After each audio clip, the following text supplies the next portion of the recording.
Jean-Philippe Lefebvre, vice-président de la FNCC, est sans doute toujours avec nous. Voilà, donc je vais vous laisser la parole, Jean-Philippe, pour présenter à la fois la fédération et puis lancer une première discussion sur ce qu'est un élu, une élue à la culture et surtout en milieu rural, en bénéficiant de toute votre expertise et votre expérience. Voilà, merci d'être avec nous. Merci. Je regarde si je peux partager simplement mon écran. Voilà. Je pense que ce sera le plus simple.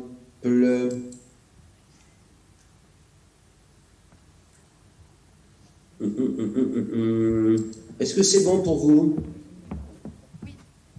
Oui, c'est parfait. Bon, merci de m'accueillir. Je suis désolé, mais je suis très contraint par mon emploi du temps.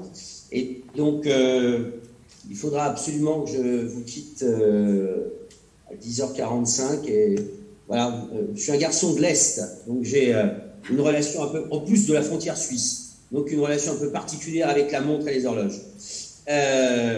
Merci en tout cas de m'avoir accueilli et essayer de vous dire en quelques mots ce que l'on a essayé de me demander de vous dire. D'abord, vous expliquer qu'il existe effectivement une fédération des élus à la culture dans toute la France. C'est une fédération qui est née dans les années 60.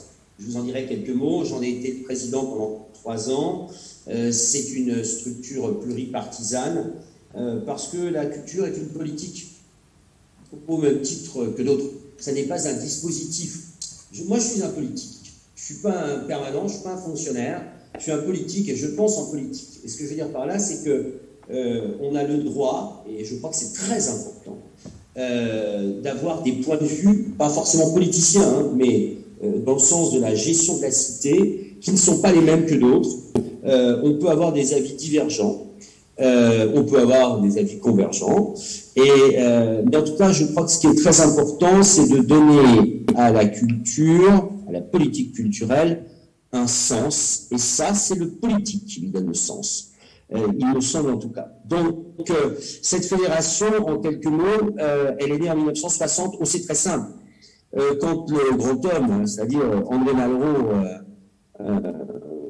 le général de Gaulle, a confié le ministère des Affaires culturelles, et non pas de la culture, c'est très important. On pourrait débattre de ça pendant des heures. Des élus locaux ont dit non mais attendez, c'est pas possible. Nous, dans nos villes, dans nos villages, mais plutôt dans nos villes d'ailleurs, on a des politiques culturelles depuis très très longtemps. On a des écoles de dessin, on a des conservatoires pour les plus grandes, on a un théâtre, etc. On n'a pas attendu Malraux pour qu'il y ait une activité culturelle, en tout cas une activité artistique dans nos communes. Et des élus venus de tous les horizons politiques se sont réunis pour créer une fédération, et cette fédération, donc voilà, perdure. La différence qu'il peut y avoir avec l'AMF, que vous connaissez bien, puisque j'ai entendu qu'il y avait des maires parmi vous, et je les félicite d'avoir tenu la barre pendant plus d'1 an avec cette situation extrêmement compliquée de la Covid. C'est que chez nous, à la FNCC, il n'y a pas de majorité. C'est-à-dire que depuis 1960, en fait, on bascule tous les 3 ans entre, pour faire très simple, un bloc de droite et un bloc de gauche. Je dis pour faire simple parce que vous le savez comme moi, c'est plus compliqué et à l'approche des élections régionales, vous savez que ces éléments sont encore plus discutés. Donc voilà, ça c'est un point. Donc un bureau pluraliste, aujourd'hui c'est Frédéric Ocard qui est vice-président, qui est président et qui est adjoint au maire à la ville de Paris.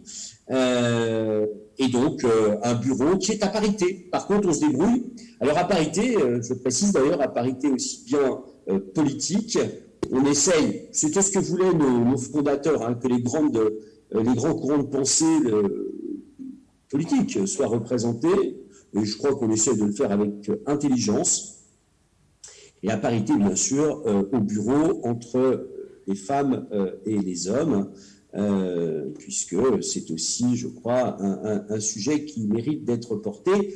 N'est-ce pas, chers collègues, puisque je fais partie de cette génération d'élus qui avons connu la période d'avant et la période d'après la parité dans les bureaux municipaux. Et donc, c'est un sujet qui est extrêmement intéressant, et régionaux d'ailleurs. Notre siège est à Saint-Étienne. Alors, pourquoi? Tout simplement parce que la FNCC est née de la volonté de Michel Durafour, qui était à l'époque adjoint au maire de Saint-Étienne. Voilà. Et nous essayons d'être au plus près des territoires, selon les régions, où nous sommes plus ou moins représentés. Et en tout cas, la FNCC est présente dans ce qu'on appelle les CTLC. C'est un organisme que nous avons voulu, nous, FNCC, que j'ai porté auprès du ministre à l'époque, Franck Riester, c'est-à-dire un comité composé de fédérations, des représentants des fédérations d'élus, auprès du directeur régional des affaires culturelles et du préfet de région. Et je peux vous dire, chers collègues, qu'en ce moment, avec le sujet de la préparation de la fête de la musique, ça vaut la peine, et ça vaut la peine de participer au CTLC. Et je vous le dis, chers collègues, renseignez-vous pour savoir qui dans votre région représente l'AMF au CTLC, parce que croyez-moi, on n'est pas sorti des sujets compliqués, puisqu'à l'heure qu'il est, il n'y a toujours pas de protocole pour savoir ce que nous sommes susceptibles de faire sur la voie publique pour la fête de la musique. Et croyez-moi, je pense que ça va être un sujet qui vaut le détour. Et ce qui est vrai en Bourgogne-Franche-Comté est vrai en Occitanie, bien que pour l'instant, il n'y a pas de protocole, le protocole n'est pas sorti. Bien, alors, ça sert à quoi notre fédération? Plein de choses. D'abord, vous le voyez, elle est représentative et ça nous permet, et on est dans des organes nationaux, le CTC qui est cette fois-ci auprès du ministre, réuni assez régulièrement, ou d'autres conseils, bref. Et nous représentons toutes les collectivités territoriales, que ce soit les petites communes, les communes moyennes, les régions, les départements, etc. On a de tout. Ce qui est sans doute la différence avec l'AMF. Si j'avais mis un S à ressources, ça serait beaucoup mieux, parce qu'il y a plusieurs ressources. Et donc, voilà, on est dans de nombreux... Et vraiment, vous savez, j'insiste là-dessus, on porte la voix des élus. Et souvent, on est regardé... Vous savez ce qui est très drôle parfois? C'est que dans plein de réunions où les fédérations d'élus sont convoquées, AMF, France Urbaine, Ville-de-France, etc., ce sont les permanents qui viennent aux réunions, les secrétaires généraux. Nous, à la FNCC, ce sont toujours les élus. Et on est les seuls, très honnêtement. Parce que je pense que le discours, la parole, les mots, les enjeux d'un politique ne sont pas les enjeux d'un secrétaire général ni d'un directeur général des services. Et on n'a pas les mêmes mots. On n'a pas les mêmes mots, on n'a pas les mêmes enjeux, et on n'a pas le même calendrier ni le même rythme. Donc, en tout cas, nous, on est dans un certain nombre de conseils. On propose à nos adhérents des services. Vous connaissez ça, je pense, vous, avec votre association de maires du département, etc. Une lettre électronique, échange, Culture à vivre, c'est un petit billet tous les mois, toutes les semaines. J'insiste là-dessus pour ceux qui sont un peu vraiment déjà très engagés dans la question culturelle. Culture à vif, en tout cas, moi j'ai souhaité comme président que ça cause aux élus. C'est-à-dire, nous, il y a des sujets qui ne nous intéressent pas, quoi. C'est pas nous qui allons le faire. On n'est pas forcément dans tous les mécanos, même quand on est un maire rural, même quand on est élu d'une petite commune. Il y a vraiment des sujets qui relèvent des fonctionnaires territoriaux ou de chargés de mission. Et Culture à vif, vous voyez, quand je vous parle de la fête de la musique. Vous savez, pour moi, comme élu, la vraie question, c'est que moi, j'ai des bars qui sont en train d'acheter les fûts de bière. Ça, c'est un sujet d'élu. Et c'est moi qui vont venir voir. C'est moi qui vont venir voir peut-être parce qu'à un moment, le préfet va dire, non, vous ne pouvez pas, on ne pourra pas avoir de fête de la musique dans ce que j'appelle vraiment l'espace public, c'est-à-dire la rue. Sauf que c'est en ce moment que les bars, ils achètent leur bière. C'est en ce moment qu'ils la commandent. Et ça, c'est un sujet d'élu. Et ça, c'est un propos qu'on doit tenir avec des mots d'élus. Vraiment, très concrètement. C'est un espace de débat. On organise des colloques. Alors, bien sûr, tous les ans à Avignon, parce que c'est le lieu de notre AG. Et puis, vous savez, ce que je trouve formidable à la FNCC, c'est que c'est un lieu de solidarité entre nous. Vous savez, quelle que soit la taille de notre collectivité, on a tous à un moment un pépin avec notre bibliothèque, notre conservatoire, comment gérer les congés d'un tel. Bref, en fait, on a tous les mêmes sujets. On a tous les mêmes sujets, même si, j'allais dire, la taille de la collectivité n'est pas la même. Donc, c'est bien, on se fait un super carnet d'adresses, quoi. Enfin, on se fait un carnet d'adresses et de soutien, d'amitié. Vous savez, moi, je dis souvent, j'ai eu la chance de commencer ma vie politique, il y a bien trop longtemps pour mes adversaires, encadré par d'un côté Jacques Ralite pour le Parti communiste et de l'autre Marie-Thérèse François-Poncet pour le RPR. Ben, vous savez, quand on a 20 ans et qu'on est encadré par Ralite et par Marie-Thérèse François-Poncet, je peux vous dire que ça vous fait une certaine culture, ça vous donne un fond d'écran qui est plutôt solide et vraiment très intéressant. Et puis, c'est un centre de formation, je vais vous en dire 2 mots très très rapidement. En fait, bien sûr, on s'est adapté aussi à la Covid. La FNCC sont des formations flash de 2 heures pour les adhérents, alors aussi pour les non-adhérents. Les adhérents, ils ne payent pas, les non-adhérents, ils paient. Mais très pointu pour l'élu. La semaine prochaine, je vais animer des formations sur l'élu et les résidences d'artistes. On pourrait faire la formation de base, les résidences d'artistes. Mais la question, pour nous, élus, c'est pas... Enfin, ok, on peut nous présenter les résidences d'artistes, etc., mais quelle est notre place à nous, l'élus? Et la vraie question pour un élu dans les résidences d'artistes, c'est comment on explique à notre conseil municipal, quand on est élu d'un conseil municipal, comment on peut expliquer que peut-être que la résidence d'artistes, elle va déboucher sur un truc qui n'est pas très chouette, ou peut-être même sur rien du tout, mais qu'on a fait le pari de la création. Et ça, c'est un sujet d'élu. Ça, c'est un sujet d'élu. C'est pas un sujet, c'est pas à nous de choisir l'artiste. Mais par contre, d'expliquer pourquoi, d'envisager le processus de relation avec une population, ça, c'est notre job. Et en tout cas, nos formations sont orientées vers ces points-là. Alors, il y a parfois des formations nationales, des formations sur des lieux, des événements culturels. Je vous ai mis des exemples. Tous les ans, Printemps de Bourges, généralement, j'anime une formation de moins en moins vrai parce que il y a 10 ans, c'était intéressant de se poser la question de la place de l'élu et des musiques actuelles. Sauf qu'aujourd'hui, c'est un sujet qui est rentré un peu dans le droit commun. Donc, on évolue, ou bien on va faire des formations régionales adaptées. Il m'est arrivé dans une autre vie de venir dans votre région pour faire des formations pour les élus de la région, les élus à la culture, non pas du conseil régional, hein, mais de la région. Sur un sujet qu'on m'avait demandé de traiter. Et puis, de temps en temps, on fait des interventions communales, un petit peu comme je le fais, ou intercommunales, ou de pays, comme je le fais ce matin. Voilà, en ne se substituant jamais au cabinet professionnel comme consultant, voilà, parce qu'on n'a pas à se substituer au secteur privé qui fait vivre aussi des gens et qui leur permet d'apporter leurs conseils, leur expertise auprès des collectivités locales. Et puis un petit mot sur le séminaire des adhérents.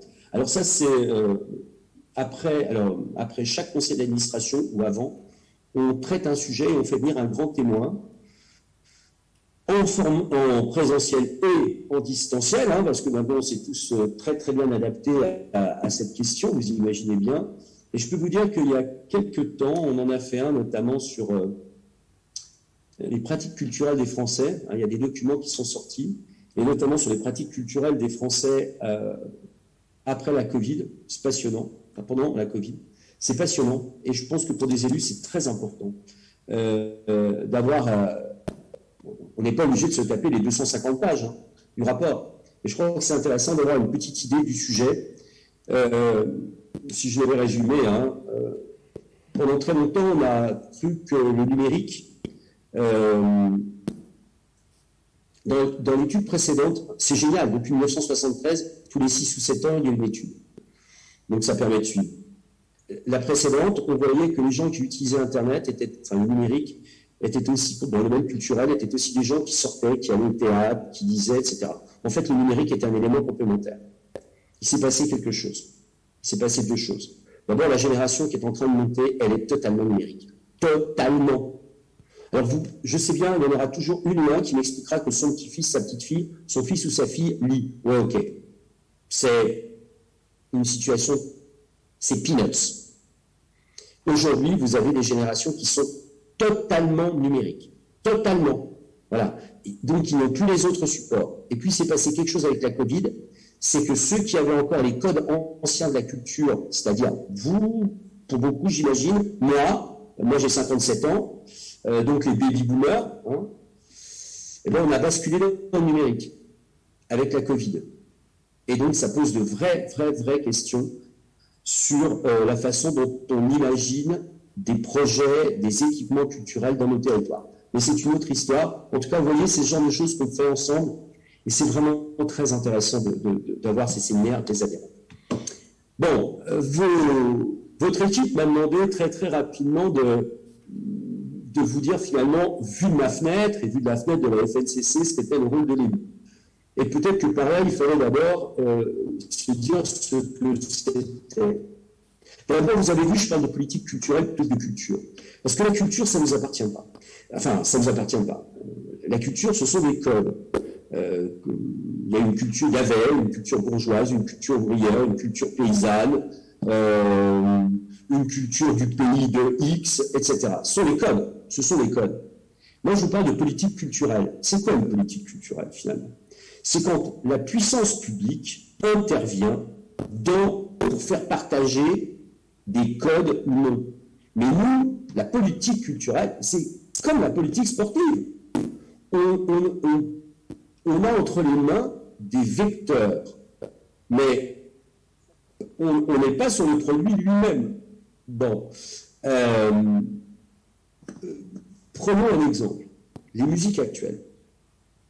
Musique actuelle, ça ne veut rien dire. Je vous défie de trouver un bac de musique actuelle dans une FNAC. Vous allez trouver du pop-rock, que sais-je, du métal. Sauf qu'en fait, on dit jamais musique actuelle. On dit politique de sensibilisation musique actuelle. Et en fait, c'est quand la puissance publique intervient financièrement dans ce domaine. Moi, je vous ai mis des choses très... C'est une définition à moi, hein, c'est très empirique. L'éducation a un goût, il me semble. On éduque un goût où on permet que le goût s'éduque. Mais on ne donne pas le goût. Évidemment, on ne donne pas le goût. L'esprit critique, je crois que c'est quand même, il ne faut pas avoir peur de le dire, c'est encore favoriser les choses de l'esprit. C'est encourager la pratique d'un art. Je crois que c'est très important. Vous savez, on a beaucoup donné à voir et on a beaucoup donné à écouter depuis 50 ans. Pour ceux qui ont mon âge, on peut faire la différence, ce qui s'est passé en 50 ans, par rapport à tout ce qui nous a été permis de voir et d'écouter dans des réseaux qui se sont développés sur nos territoires. Sauf qu'une politique culturelle, elle ne doit pas oublier qu'il faut aussi faire par soi-même, aider à faire, pratiquer un art en amateur ou en professionnel. Mais c'est aussi ça. En fait, nous sommes des médiateurs, pas des créateurs. Je reviendrai sur ce concept. Et puis, parce qu'on m'a posé la question, mais on parle très souvent d'animation, notamment dans les territoires ruraux. Vous savez, il faut que je vous mette très à l'aise. Moi, je suis élu d'une agglo qui fait une cinquantaine de communes, mais on a 55 000 habitants. Donc, vous voyez, c'est une toute petite agglo. Et dans cette agglo, il y a une ville dont je suis élu qui fait 25 000 habitants. Donc, vous imaginez 49 autres communes qui font 25 000 habitants. Donc, ce sont des toutes petites communes. Donc, le monde rural, je connais bien. Et moi, je suis même issu d'un village où il y avait 80 habitants quand j'étais gosse. Aujourd'hui, avec l'explosion démographique, on est à 130, vous voyez. Mais donc, je connais bien ça. Et je sais qu'on utilise très souvent le terme d'animation. Quelle est la différence entre une animation et une politique culturelle? Je crois vraiment... j'ai essayé de vous trouver ces mots-là. L'animation, c'est éphémère. Ça ne veut pas dire que c'est pas bien. Ça ne veut pas dire que c'est pas nécessaire. Je ne mets pas de médaille d'or, ni de médaille de bronze ou d'argent. Hein. Je crois qu'une politique culturelle, c'est plus une infusion. Ça ne se voit pas tout de suite. Ça prend du temps. C'est un remède doux, mais à long terme. Ça pourrait être un peu de l'homéopathie pour ceux qui y sont attachés. Vous voyez, je fais vraiment cette différence. Et je pense qu'il faut les deux. C'est pas grave, mais il ne faut pas opposer animation et politique culturelle. Simplement, il faut être clair dans sa tête et savoir que c'est pas forcément la même chose. Bon, mais ça demanderait du temps pour le développer. J'ai repris 2 phrases que j'aime bien. L'une d'un de mes anciens collègues qui était, il y a 20 ans, adjoint à la culture dans l'ouest de la France. C'est à travers la durée que s'effectue la transmission de tous les acquis. Vous voyez, cette notion de durée. Et puis, parce que je suis de loin, il se trouve que Jacques Duhamel, quand il était ministre de la Culture, était aussi le maire de Dole. Et j'aime bien cette phrase, la culture, c'est ce qui transforme une journée de travail en une journée de vie. Et je trouve que c'est aussi intéressant. Il y a quelque chose de doux dans la question culturelle, je trouve. Voilà. Parfois même d'invisible. Alors c'est compliqué quand on est élu, chers collègues, d'avoir de l'invisible, parce qu'on aime bien que les choses se voient, et puis nos administrés nous demandent que les choses se voient aussi. Bien, on m'a demandé, là encore, de développer sur la notion de, enfin, ce que pouvait être pour la FNCC, vu de notre fenêtre, et pour moi qui suis un vieux routier des politiques culturelles, la place d'un élu. Moi, j'utilise cette théorie toujours, les 3 S, solidaire, singulier et solitaire. On est solidaire avec notre conseil municipal, mais si c'est le cas, dans certains des conseils, avec notre major. Vous voyez, je crois que notre rôle, c'est, j'ai essayé de trouver les mots, on mobilise, on facilite, on accompagne, on sollicite, on est vendeur, mais je sais aussi dans les communes rurales, on ouvre la porte de la salle communale, on la ferme, on éteint la lumière, on passe le balai parfois. Bref, je sais bien qu'il y a des situations très particulières, très spécifiques. Vous savez, il y a quelques années, j'avais été amené à faire une formation qui m'avait beaucoup amusé. C'était transformer votre salle polyvalente en espace culturel. Comment transformer une salle polyvalente en espace culturel? Et c'est une formation que j'avais faite en Bretagne, et ça avait vraiment très bien marché. Parce que on le sait bien, en zone rurale, on doit tout faire. Par contre, il y a un point qui me semble très important pour la place de l'élu. Peut-être que vous ne serez pas d'accord, et on en discutera. C'est que orienter n'est pas choisir. Le rôle d'un politique, c'est d'orienter, mais pas de choisir. C'est pas à nous de faire la programmation. Et même dans des zones où on n'a pas forcément de professionnels. Je m'explique. Si on n'a pas de professionnel, on peut mutualiser un professionnel. On peut chercher à en avoir un pour plusieurs. J'ose croire qu'il n'est jamais arrivé à quelqu'un de dire « j'aime bien ce livre, j'aimerais bien que vous l'achetiez dans notre bibliothèque ». Bon, ben c'est la même chose pour le spectacle vivant. Je crois que orienter n'est pas choisir, mais orienter. C'est-à-dire que par contre, on a un rôle fondamental, c'est celui de donner des axes transversaux pour que des professionnels puissent travailler avec vous, et notamment les fonctionnaires qui travaillent avec nous, sachent dans quel univers ils doivent se développer. Et c'est bien ce que vous faites aujourd'hui, c'est formidable, parce qu'en fait c'est ça, vous êtes en train de préparer ce travail et peut-être même d'aboutir très vite à ces orientations. Moi, je vais vous donner, par exemple, les orientations dans ma vie. Et dans l'agglo, puisque maintenant, j'ai la charge de l'agglo. Sortir des lieux dédiés. D'accord? C'est-à-dire pas forcément rester dans les murs qui sont dédiés aux établissements culturels. Faire ensemble. J'insiste sur le faire ensemble. Je vais vous donner un petit exemple. Fête de la musique. Bon. La fête de la musique, c'est devenu la fête des bistrots, on est bien d'accord. Bon. Ben nous, on a essayé de faire j'empêche pas la fête des bistrots, bien au contraire. Mais, à la même heure, dans toute l'agglomération, tout le monde est susceptible de chanter la même chanson. Et j'ai demandé à tout le monde d'avoir un portable. On fait une captation dans toutes les communes de l'agglo du moment où les gens se mettent à leur fenêtre pour chanter, on va bien retrouver. Et après, on fait un kaléidoscope sur la page de notre agglomération. C'est tout bête, ça coûte rien. Et comme on a un conservatoire, et peu importe que ce soit un conservatoire intercommunal, départemental, régional, moi j'ai demandé à notre conservatoire, qui nous est un conservatoire à rayonnement départemental, mais qui est intercommunal, en l'occurrence qui est porté par l'agglo, c'est lui qui fait ça. Et sur le site du conservatoire, il y a 2-3 chansons, voilà, vous pouvez aller l'écouter à tel endroit. Simplement, à 20h, on fait chanter tout le monde ensemble. C'est bête, hein. C'est bête comme chou. Mais c'est ça, faire ensemble. Franchement. Donc, sortir des lieux dédiés, faire ensemble, valoriser les pratiques amateurs et accompagner le foisonnement.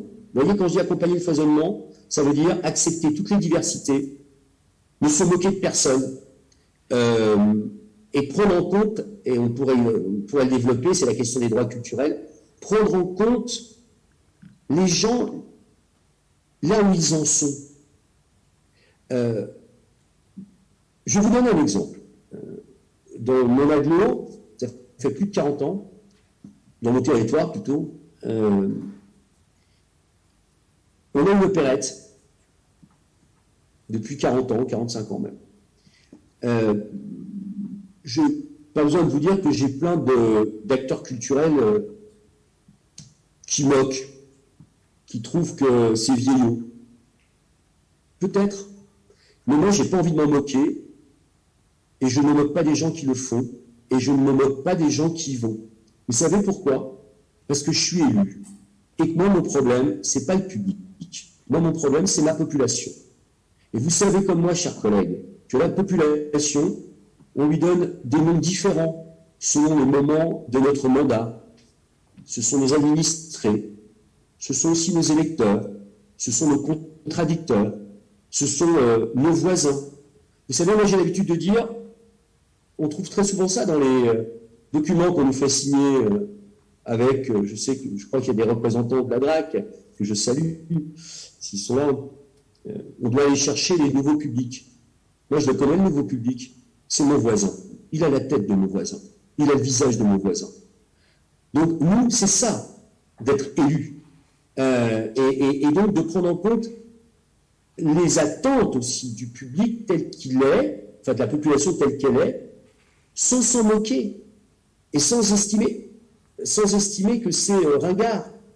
Voilà, enfin je pense à ça, mais vous savez, quand on a ouvert les premières médiathèques il y a 30 ans, 40 ans même, plutôt dans les villages, hein, je ne parle pas de la BPI à Paris, de la banque publique, de la bibliothèque publique, mais vous vous souvenez, les premiers CD, on nous a expliqué que ça ne pouvait être que de la musique classique. Ok. Sauf que, et on a mis de la musique classique dans nos médiathèques. Mais finalement, les amateurs de musique classique, ils ont déjà le disque chez eux. Alors que ceux qui n'ont pas forcément les moyens, qui n'avaient pas forcément les moyens d'avoir un disque, un vinyle, puis un CD, c'était peut-être des gens qui, pas forcément, qui pouvaient aimer le classique. Il n'y a pas de genre social, j'aime pas ça. Mais qui peut-être auraient eu envie d'entendre un chanteur populaire. Et on trouvait que c'était pas bien, c'était pas la place de la puissance publique. Ça pose un vrai sujet. Et je pense que, voilà, quand je vous mets pensée globale, population et droit culturel, je crois que c'est le vrai sujet, la vraie interrogation d'un élu. Parce qu'on n'est pas directeur d'un lieu de spectacle, et voilà, donc on doit penser autrement. Et puis on doit penser positif. Je ne sais pas si j'aurai l'occasion de travailler un peu avec vous. Je déteste le fait de, quand on prépare, on a un rendez-vous de travail, vous savez qu'on travaille sur, on a souvent fait ça entre élus, les forces et les faiblesses. Quand on a le complexe d'Astérix, comme nous l'avons les uns et les autres, on peut passer des plombes sur la question des faiblesses. Moi, je pense qu'il faut parler des atouts et des forces. Faites ce travail dans le domaine culturel, s'il vous plaît. C'est facile. Les atouts, c'est ce que vous avez sous le pied, mais qui n'est pas encore développé. Les forces, c'est ce que les autres vous reconnaissent déjà. Et partant de là, faites un bilan de ce que vous avez, mais un bilan positif. Il faut penser positif. toujours. Et je termine. Je viens de repousser d'un quart d'heure à l'autre réunion que j'avais, c'est un peu rock'n'roll, mais on va pas y arriver.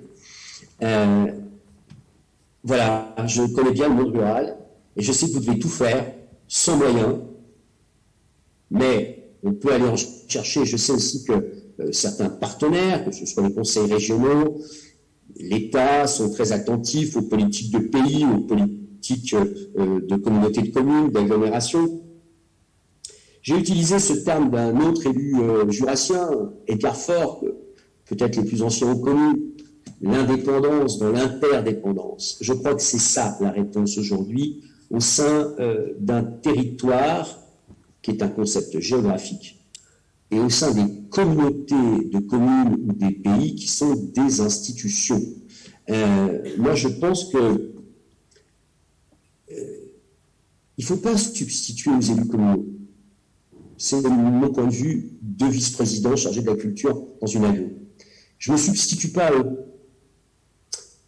J'essaye simplement de les accompagner, de les aider autant que possible, mais ça doit rester au plus près du terrain parce que vous, les élus, nous, les élus, nous connaissons notre population et que l'on soit éclairé, qu'on nous aide à faire évoluer les choses, à changer, à grandir, à imaginer. Alors, je crois que ça, c'est important, mais on peut le faire ensemble. Et soyons clairs, c'est quand même... voilà, cette idée d'indépendance dans l'interdépendance me semble importante. Voilà, moi, j'en ai terminé. J'ai peut-être été un peu rapide dans mon débit, mais je suis prêt à répondre à un certain nombre de questions, bien sûr, évidemment, même d'objections, de contestations, etc., avec beaucoup de plaisir. Voilà, je vous remercie de votre écoute. Merci. Merci infiniment et toutes nos excuses pour le retard pris. Vous savez bien que votre emploi du temps était très contraint. Et merci d'accepter de prendre peut-être quelques minutes d'échange avec la salle. Bien sûr. Juste un petit truc technique. On a l'intervenant suivant qui est aussi à distance. Il faudrait que vous nous redonniez la main sur l'animation tout en restant avec nous. Comme ça, vous savez, quand vous donnez la main à un politique, il ne la relâche jamais. C'est ça. Donc, je vous supplie de faire entrer l'intervenant suivant. Merci. Oui, bien sûr. Attendez, je cherche juste, parce que ça, c'est par contre une manip que j'ai... Oui, alors il suffit voilà, d'appuyer à côté de Karine Gonzalez, au-dessus, le premier, normalement. Je suis bien sûr. Pour avoir compris sur les participants. Okay. Ah d'accord, ok. Sur le côté, quand vous souhaitez voir les participants. Tout à fait, tout à fait. Normalement, vous avez Karine Gonzalez avec une petite flèche si vous passez dessus. Et normalement, c'est fait. Voilà, super, c'est bon, c'est fait. Merci beaucoup. Mais je vous en prie. Merci. Mais je vous en prie. Est-ce qu'il y a des remarques, des questions quelqu'un qui est prêt à lancer la discussion dans la salle ou sur scène J'espère que je n'ai choqué personne.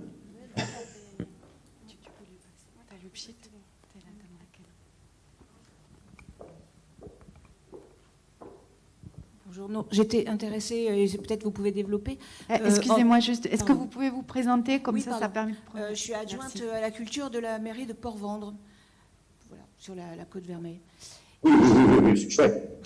Et non, j'étais intéressée par ce que vous avez dit, mais peut-être vous pouvez développer. Quand vous dites la culture, c'est une politique en soi. C'est-à-dire on est au-delà des partis, on peut l'affirmer comme étant et développer un argumentaire exclusif sur la culture en tant que politique au sens large. Si vous pouvez juste développer un peu ça. Oui, si vous voulez, enfin, on fait des choix, d'accord, quand on décide d'une politique culturelle. On fait des choix et nos choix, comment dire, ce qu'une assemblée fait, une autre assemblée peut le défaire. Ok c'est pas forcément partisan. Hein.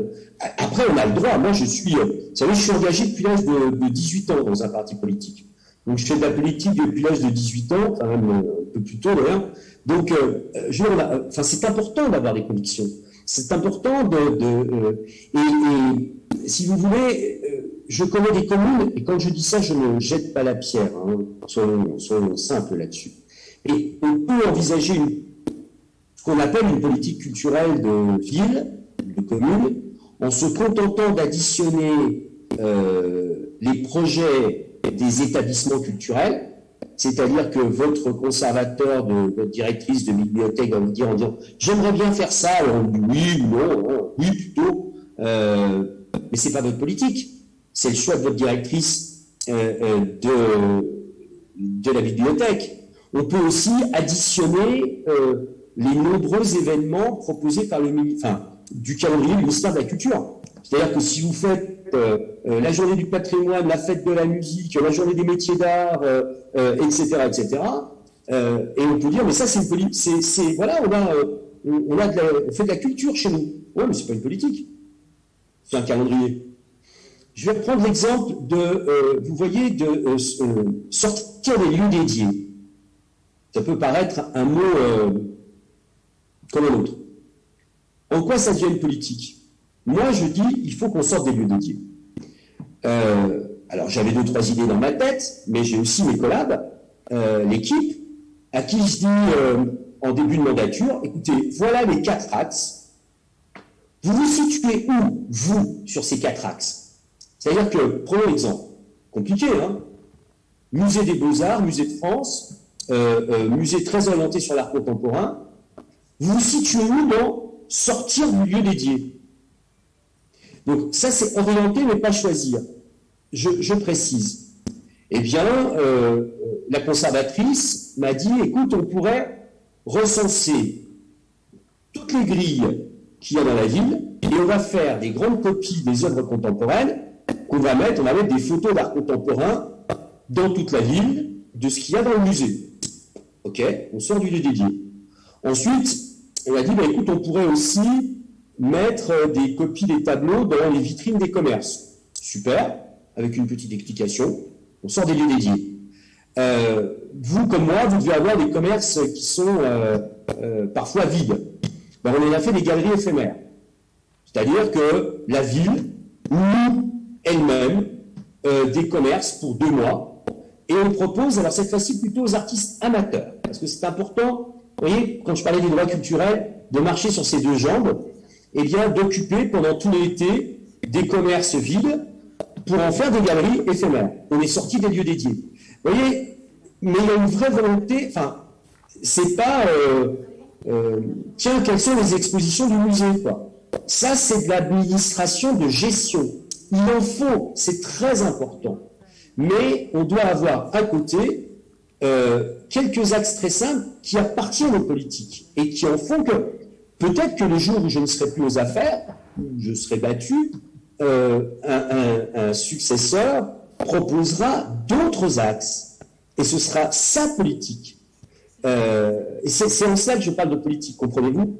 Et c'est parce que c'est l'intervention du politique qui fait un choix et qui donne une orientation. Voilà, je ne sais pas si vous avez raison, il vous faudrait beaucoup de temps pour réfléchir, pour débattre ensemble sur ce sujet. Je vais vous donner peut-être un tout petit exemple et après je prends une autre question volontiers. À Lorient, il y a une dizaine d'années, l'équipe municipale avait fait un choix, vraiment, un choix, comment vous dire, d'être au plus près de la population. Ça pourrait être un mot.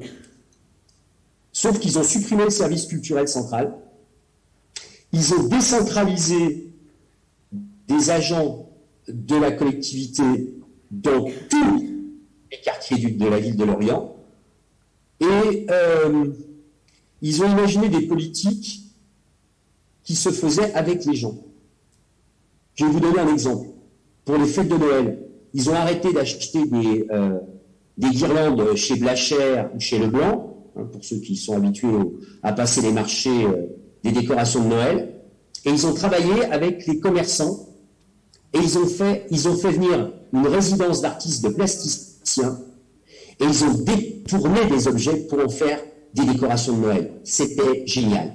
Et puis, il y a eu une autre municipalité et ils ont décidé de faire autrement. C'est bien une politique.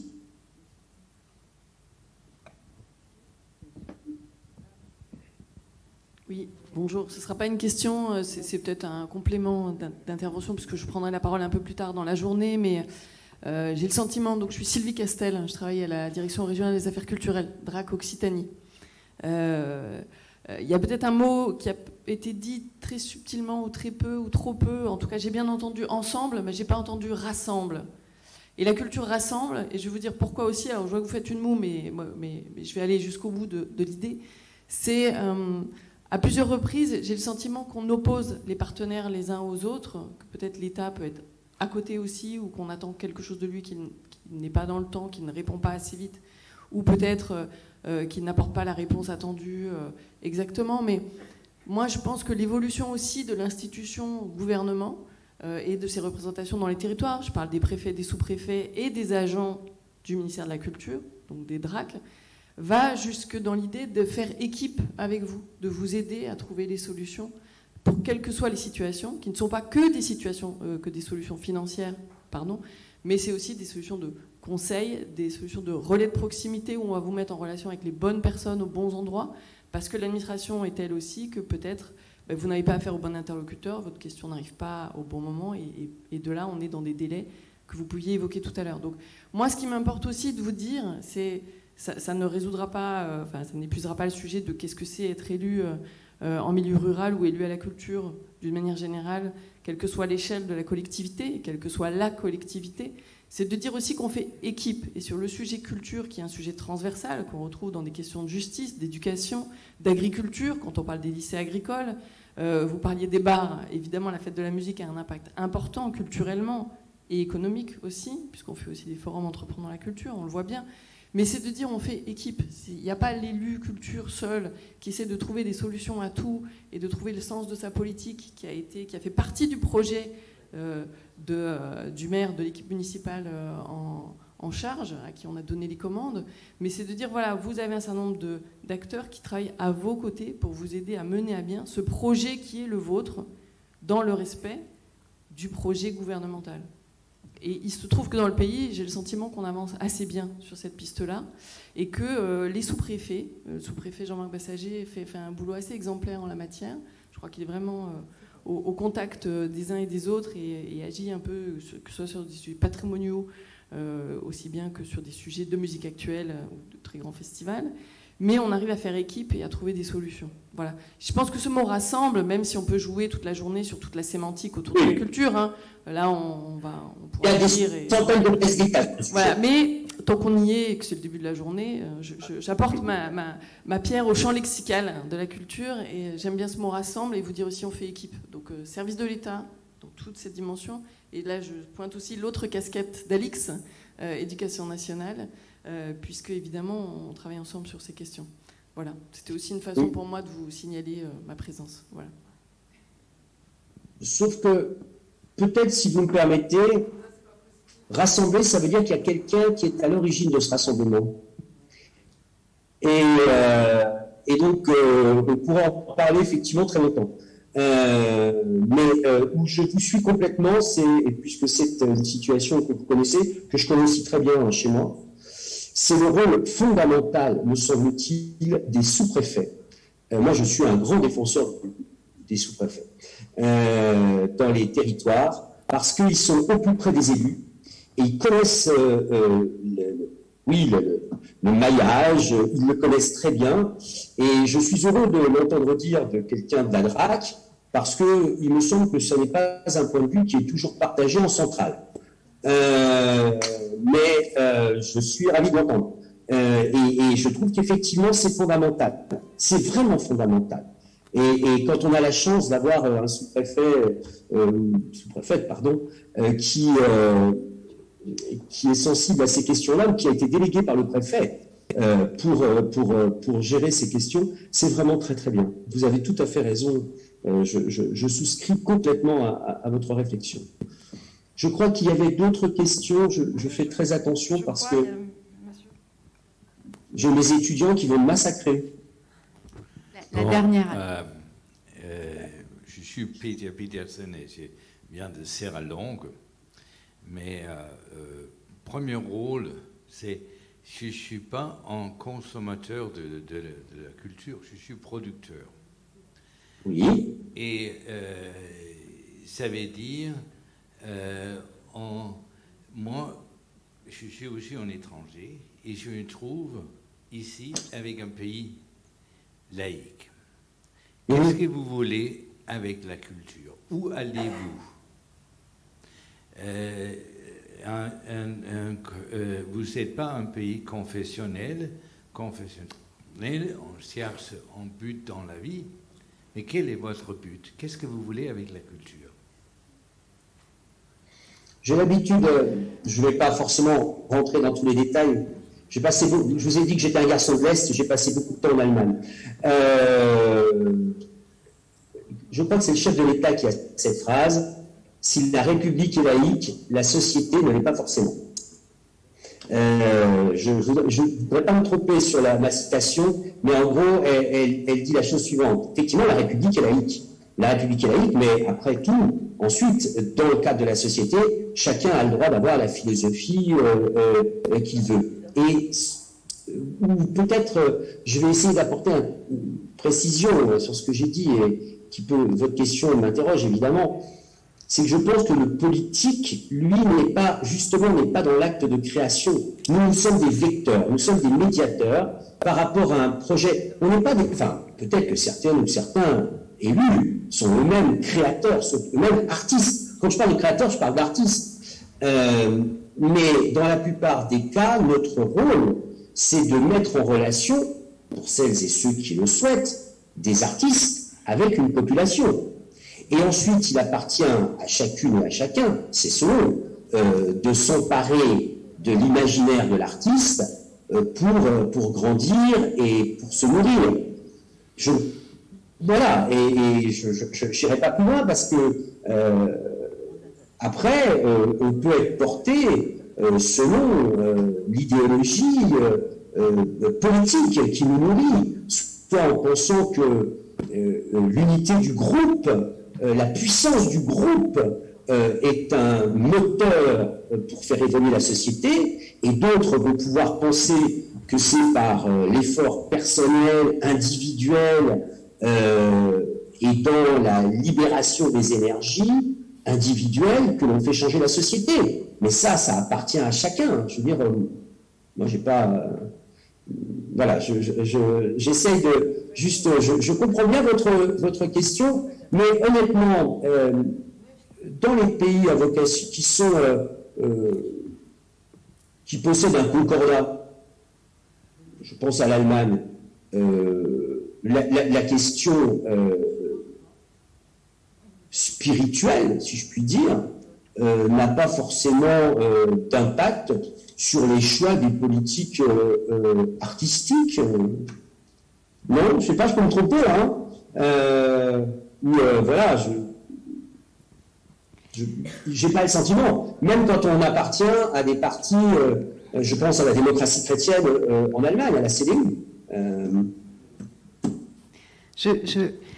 Je vous remercie. Je regrette qu'on ne puisse pas poursuivre cette discussion avec vous sur le temps du repas. Malheureusement, ça sera peut-être l'occasion d'un prochain rendez-vous en votre présence. En tout cas, moi, je trouve formidable ce que vous êtes en train de faire. Voilà. Bravo à tous. Et puis, c'est vrai qu'en mettant, et je crois que la représentante de la DRAC a raison, en mettant toutes ces énergies ensemble, on peut faire que du bien. Et c'est quand même l'essentiel, je crois. Hein. Voilà, je vous souhaite une bonne journée de travail. J'aurais aimé être avec vous, mais je suis aussi en campagne électorale. C'est une donnée républicaine. Et je vous souhaite le meilleur, en tout cas, à toutes et tous. Voilà. À très bientôt. Merci infiniment et bravo. Merci, à très bientôt. Ciao, au revoir. Au revoir.